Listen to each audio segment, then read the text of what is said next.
This is Nathan, and today I'll narrate this story. I hope you enjoy it. Let's begin. The rain came down in sheets the morning they buried Marissa Chase, and Max didn't cry. Not because he didn't love his mother. He did, in the complicated, oxygen-deprived way you love someone who never quite told you the truth, but because something in the air that day smelled wrong, like old secrets rotting through at last. He stood at the graveside in a charcoal suit, watching the men lower the casket into the wet earth. Richard McKnight stood beside him, straight-backed and impeccably dressed, every inch the grieving widower. He'd placed a hand on Max's shoulder twice. Max had moved each time. Father Joseph Schneider performed the service. He was a small man near 70, with liver-spotted hands and eyes that kept finding Max throughout the entire ceremony. Not the kind of glance a priest gives his congregation. Something else. Guilt with nowhere to go. When the mourners began dispersing, she only ever called him Maxwell when something mattered. "Your real birth certificate is inside," Father Schneider said. "Don't open it here. Don't go home." He pressed a small card into Max's other hand. Cedar Hills Storage, Locker 9. "Go tonight, alone. There's more inside. Everything she couldn't say while she was living."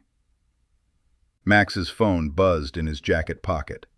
"Richard, don't listen to anyone at the church. Come straight home, we need to talk." He looked at the message, then at the priest's face, then at the envelope in his hand.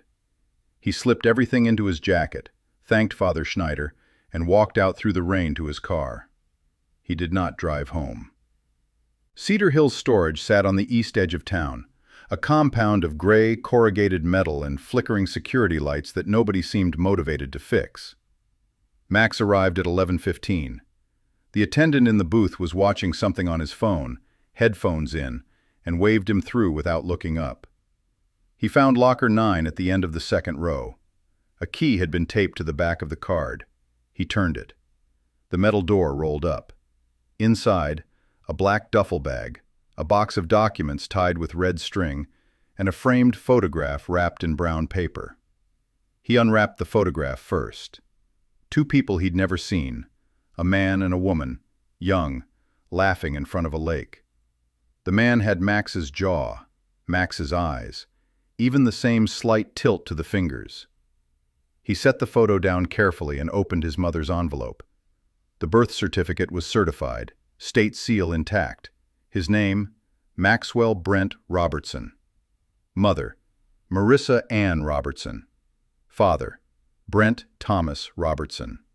Not McKnight, Robertson. The document box took 40 minutes to work through, crouched on cold concrete with his flashlight app. Letters between his mother and someone named Amber Dean. A copy of a will, Brent Robertson's, dated 23 years ago, naming my son Maxwell as primary heir to the Robertson estate, valued at over $4 million in property and holdings. Brent's death certificate. Cause of death, accidental drowning. And at the bottom, a handwritten note in handwriting he recognized immediately. Richard knows. He arranged it. The accident was not an accident. If I'm gone before you read this, go find Amber Dean. She was there. She saw everything. She's been waiting. Signed, Mom. Max sat back against the cold wall and let the silence expand around him. He didn't panic. He didn't spiral. He cataloged. His real name was Maxwell Robertson. His real father had been murdered. The man he'd called Dad for 32 years had arranged it, then married his mother and buried the truth under a different last name. There was a witness. He pulled up his search bar and typed, Amber Dean. He drove to Drew Livingston's apartment at midnight. Drew was his oldest friend, former Army, currently running a private research firm that occupied the useful gray space between legal and very much not. He answered the door in a t-shirt and boxers, took one look at Max's expression and said, "How bad?" "Bad," Max said and walked in. Drew Livingston was the kind of man who didn't ask questions before he was ready to handle the answers. He made coffee, sat down, and let Max talk. When Max finished, Drew was quiet a moment.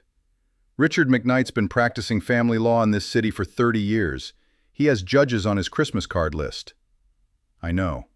You can't walk into a courtroom with a box of old letters and a note from your dead mother." "I'm not going anywhere near a courtroom. Not yet." Max spread the documents across Drew's kitchen table, arranging them with the methodical precision he'd spent 8 years cultivating as an investigative journalist. He'd gotten 3 politicians indicted and 1 state agency dissolved. He knew exactly how to build a case before it ever saw a judge. Richard McKnight had entered Marissa Robertson's life 8 months after Brent's death, married her within the year, legally adopted the toddler, rechristened Max Chase, and dissolved the Robertson estate through a series of maneuvers that looked like standard probate from the outside and, Max now understood, were almost certainly built on fraud and a corpse. 32 years of living as someone else's son. 32 years of Richard's careful hands shaping his life, steering him away from journalism at first, cutting his tuition when Max defied him, keeping him just solvent enough to need him and just distant enough to never ask the right questions. Richard had never seen a son when he looked at Max. He'd seen evidence with a pulse. "Find Amber Dean," Max said. "Last known somewhere in state. She knew my real father. She was present the day he died." Drew pulled his laptop forward without another word. Richard called 3 times before noon the following day. Max let all 3 go to voicemail. The messages were calibrated, warm, concerned, offering to explain. "There's context you don't have, Max. Your mother was confused near the end. Come home and we'll sort through it together." The voice of a man who'd spent decades performing sincerity and forgotten it was a performance. Max spent the morning at the public records terminal at the main library. Brent Robertson had been a civil engineer with a small, profitable land development firm. In the year before his death, he'd been in a documented dispute over a waterfront parcel worth several times its assessed value. The opposing party in the earliest filings had been redacted, but the filing numbers matched documents in Brent's estate records, documents handled by a newly licensed attorney named Richard McKnight. There it was, clean and ugly all at once. Richard hadn't just stolen the widow. He'd stolen the land deal, killed the man holding the deed, and spent 3 decades building a respectable life on top of that grave. Drew called it too. "Found her. Amber Dean, 61 years old, lives in Clover Ridge, 40 minutes east. Minimal footprint, no social media, cash and carry lifestyle." She picked up when I verified the number. A pause. She said, and I'm quoting directly, "I've been expecting someone to call about this for a long time." Max was already reaching for his keys. Amber Dean lived in a white clapboard house at the end of a gravel road, surrounded by the kind of deliberate quiet that people build around themselves when they're afraid. She was waiting at the door before he knocked. She'd been watching from the window. She was a small, careful woman with gray-streaked hair and eyes that had been holding something in for 3 decades. She made tea and sat across the kitchen table from Max without apologizing for any of it. "Brent and I were close friends the year before he died," she said. "We both noticed things moving without his signature. Filings, deed transfers, money shifting through accounts connected to a business partner he'd only recently brought on." She wrapped both hands around her mug. The partner was Richard McKnight. She'd been on the lake with Brent the day he drowned. She'd seen a second boat, registered, she'd only traced it years later, to a shell entity. She'd seen what looked like a confrontation on the water. Then Brent's boat came back empty. "I was 29, she said. "I went to the police. One detective listened for 20 minutes and told me I was grieving and confused. 2 weeks later, someone went through my apartment." She looked at Max without flinching. I understood what that meant. I packed a bag and left. "Why didn't you contact my mother?" "I did. Once, about 5 years later." Amber's voice stayed level. She told me she knew. Said she couldn't prove it, that you were small, that she was afraid of what Richard would do if she moved. A pause. She also said that one day she'd make sure you knew everything. She meant to do it herself. She ran out of time. Max looked at the hands resting on the table in front of him. Brent Robertson's hands, according to the photograph. Would you testify? Amber Dean didn't hesitate. I have been waiting 30 years to testify. Richard made his move on Wednesday. Max was finishing coffee at a diner when Wade Gomez slid into the booth across from him. Wade was Richard's junior partner, young, polished, the kind of lawyer who'd learned ethics as an obstacle course rather than a foundation. He set a manila folder on the table. Richard wanted to flag some concerns, Wade said, voice easy. There are questions around your mother's mental competence in her final weeks. If someone were to challenge documents she allegedly prepared during that period... Wade. Max didn't raise his voice. Do you know what I actually do? Wade blinked. You write for some... I've spent 8 years on the investigative desk. I have 3 indictments and 1 dissolved state agency on my resume. Max looked at him steadily. I have a sworn witness who was present when Brent Robertson died. A certified birth certificate, a complete estate paper trail through Richard's own firm, and a forensic estate attorney who reviewed the filings last night. He picked up his coffee. Tell Richard I said thank you for the message. It means he's scared. Scared men make mistakes. Wade left without touching the folder. That afternoon, Max called his editor, Tony McLean, a hard-edged veteran who'd run the investigative desk for 15 years and had the ulcers to show for it. I need time, Max said, and then I need front-page space. Tony was quiet a beat. Personal or public interest? Both. My favorite combination. Take what you need. Max hung up and opened a new document. He titled it simply, Robertson. He had everything required to destroy Richard McKnight. The only question was execution. Through courts, Richard had spent decades cultivating, or publicly, through the one arena where Max held every advantage and Richard had none. He decided on both, simultaneously. Timed to land within 24 hours of each other. He had 1 call left to make. The call was to Sophia Benson, a forensic estate attorney who'd helped Max source documents 3 years earlier for a fraudulent trust investigation, and told him afterward that if he ever needed the specific kind of help that lived at the intersection of probate law and righteous fury, he should call. He explained everything in 20 minutes. Sophia was quiet then. The original Robertson estate was never legally dissolved. If those transfers were executed under false representation, and it sounds very much like they were, the entire chain of title is void going back to the original fraud. Another pause. The waterfront property alone is worth north of $6 million in today's market.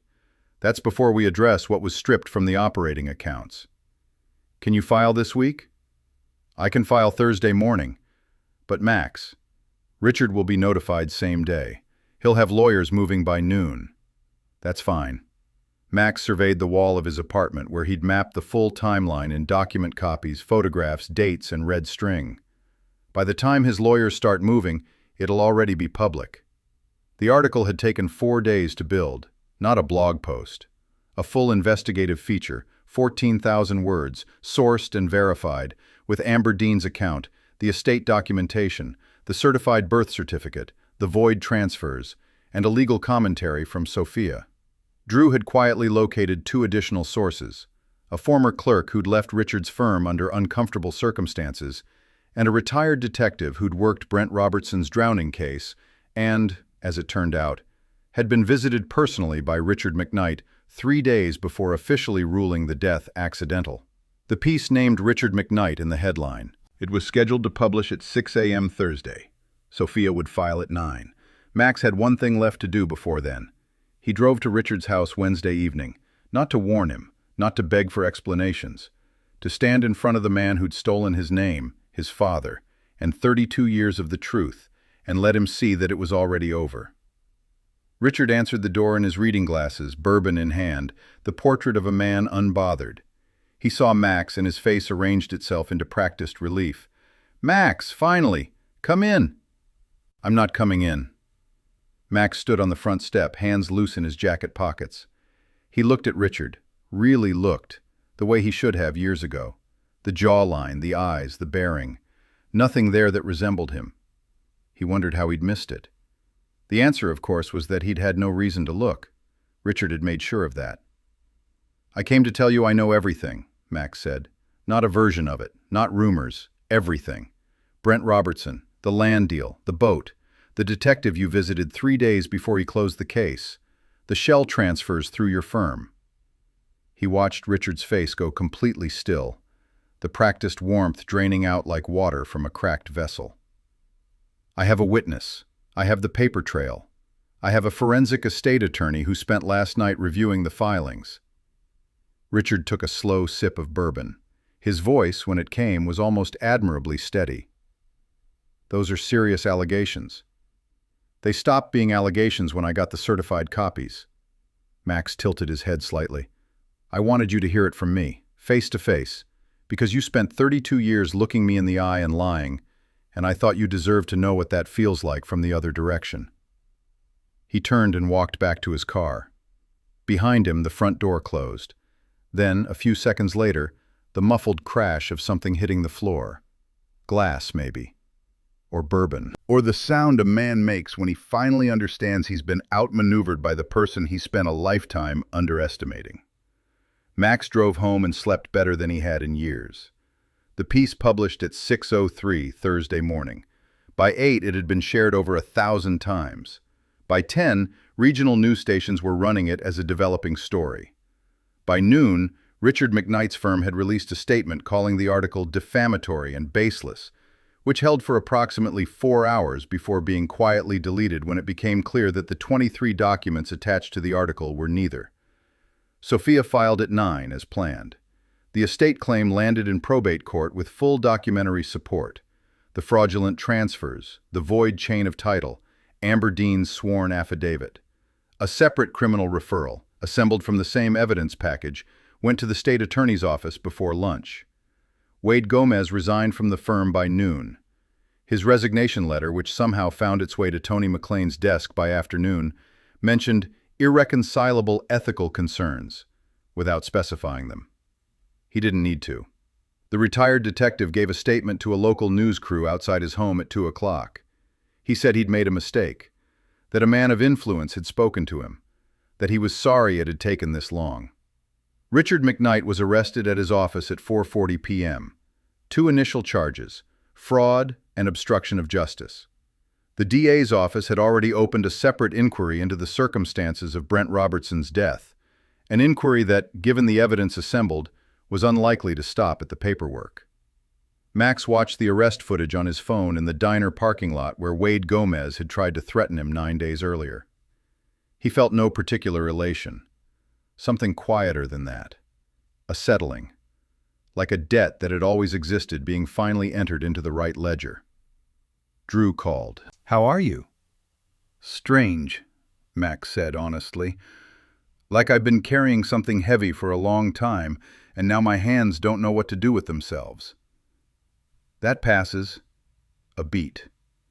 "What are you going to do with the name?" The estate claim would take months, possibly longer. But Sophia was confident, and Max had never needed the money to know who he was. The name was a different matter entirely. Maxwell Brent Robertson. He said it quietly in the parking lot, testing its weight. It fit. It was his. It had always been his, even during the 32 years he'd been told otherwise. "Robertson," he said. "I'm going to use Robertson." He put his phone away and looked east, toward the road that led to Clover Ridge. He'd promised Amber Dean a proper conversation over something stronger than tea. She'd waited 3 decades for the truth to surface. She deserved to hear it from him in person, how it ended, how it felt, that all of it had finally counted for something. He got in his car and drove toward the setting sun, and for the first time in as long as he could remember, the road ahead felt entirely